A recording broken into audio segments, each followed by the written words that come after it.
So, I got introduced to Gerome whenever I was looking up stuff for the Rogue video I did last year that desperately needs updated. But whenever I was looking up information for that, I published it on Batman Day. If you don't know, Batman Day is the day that Bruce Wayne's parents died within the comics, at least within the initial set of comics. I'm not getting into that. But I bumped into Gerome because a lot of people said that he is the Batman of Fire Emblem, and I found that pretty interesting. So let's see how he stacks up. Let's take a look at his digits. A wonderful attack score, that is great, and a really good defensive score. But hold on to that small thought.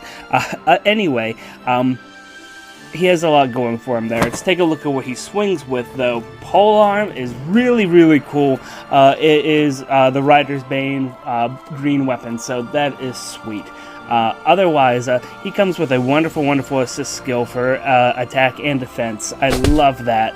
It's powerful. There's a lot of builds that would love to have that buff on them. It's a fantastic support for whenever he's sitting there without a horse to have a head to break. And the rest of his kit works out pretty well too. He has Fortress Defense, he has a really good attack, and the might on his weapon is acceptable, so we aren't losing a heck of a lot there. You're able to do your job and have a great defense on as well. And hit and run is just sweet. It's beautiful. I love it. His ratings up above me.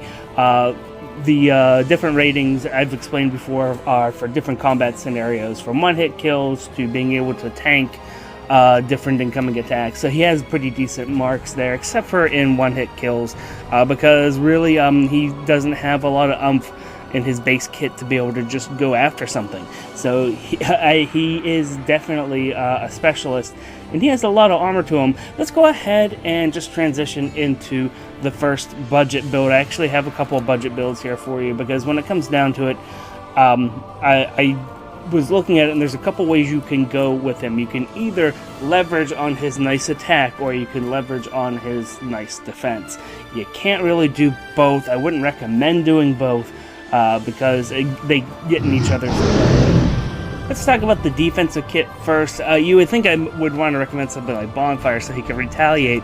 Here's the thing, is that he's lacking the ability to have an IV in defense, and he is lacking the extra few points compared to Baruka to be able to actually really defend things. I mean, so what I recommend is using a Shuchen, and if you have this here, the number of people that just can't seem to break through really jump up there, so that's really nice. He can actually be a good wall there, and you keep his poleaxe on him. You can go ahead and refine that to defense. We don't talk about refinements too much whenever it comes to budget builds, because I'm assuming that you're just trying to make something viable, maybe for Tempest Trials or for an arena season. So if you go ahead and just give him the Suchin, and then go ahead and round out the rest of his kit, Goad Flyers, keep hit and run so that he can dive in there and pull back, that's fine. The aggressive variant of this, we're going to basically see this here in a moment for a full build for him, but just go ahead and put Deathblow on it. It works out really well. You could do other things. Believe it or not, Life and Death 3 does give him less deaths because he's able to outspeed things, or at least not get doubled in certain cases, and that works wonders. That's actually his biggest problem when it comes to defending, is he has that really low defense. And while you're like, well, it doesn't matter with Baruka, it doesn't matter with this unit, with that unit, yeah, well, he's not this unit or that unit or Baruka. He is Gerome, and the fact that he's losing out on the defense compared to some of these other units that you're automatically comparing him to that have a low speed, that's his problem. He doesn't have the attack power by itself using polearm to be able to actually retaliate well. So when it comes down to it, there are some other things you could do, but I mean, as far as a budget build goes, believe it or not, speed is nice. It stops him from dying. So if you have a soft sitting around that has bad IVs, yeah, go ahead and put Life and Death on your Gerome. It's going to be nice. You can go out there, you can kill a lot of things, not to mention all the horsies that are out there, and then it just works out rather well. So before we go any farther, I do need to talk about another thing. If you haven't noticed, I'm not a fan of Gerome. Stat-wise, unit-wise. Character-wise, I'm okay. But as far as a bag of stats that you can attach weapons to, I am not a fan. And here's one of the biggest reasons why I am not a fan. The Rider's main weapon, the polearm, is pretty nice, but there's no common blue horsey that is of a threat in Arena.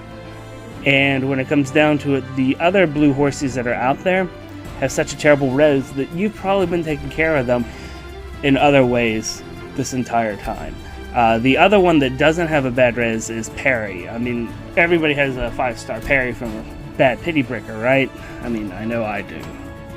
So if you take a look at that, she has a really good resistance, but she doesn't have a good speed. You could still kill her with mages because of that, or you could just go ahead and just block her. I mean, put Brave Ike out there and it's done. There's just too many ways to get rid of the blue horsey units. The only one that is really a strong viable threat is Camus, and if you think I'm talking about a unit that hasn't been introduced to the game, it's because you're new and haven't realized that he's already had a Grand Hero battle nearly a year ago now, and he just hasn't had a rerun. So whenever there's only one really big threat, that's a blue horse that you see that's not attacking at a range, because I don't know if you noticed, I didn't even talk about his ability, or Gerome's ability to be able to actually fend off blue mages. It's non-existent. He's getting doubled. It's just not good.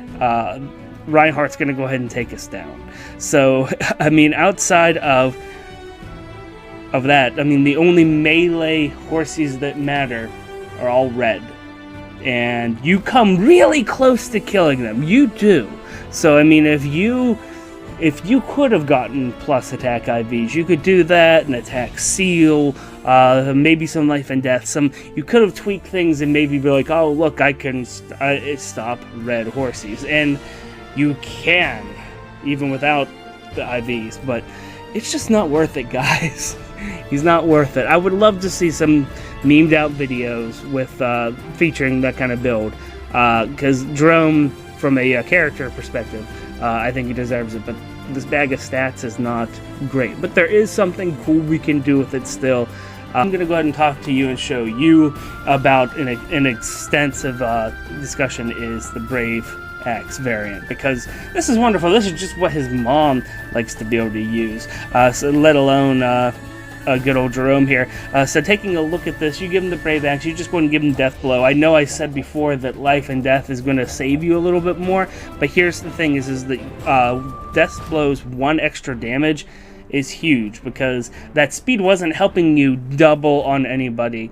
That speed was stopping you from getting doubled on. So you might as well just go with Death Blow, so that you could dive in there, kill something, hit and run back, keep that on there, so that then you slide back, you can reposition him out of there, and everything's great as far as that goes.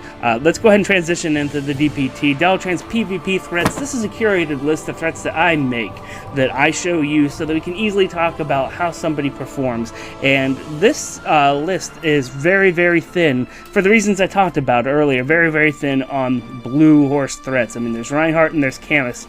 That's it. But once you put a Brave Axe in his hands, without any buffs, he actually is doing an okay job. 18 wins and 15 losses on initiation, and that's before his special procs. I have Ignis here as a special because here's the funny thing.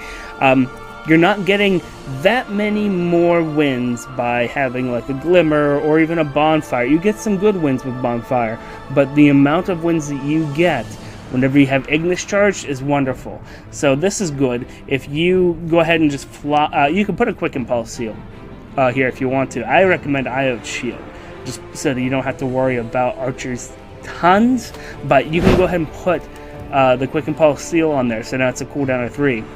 You're going to go ahead and charge in there 2-1, and then if you catch somebody who's attacking you, then it's all over.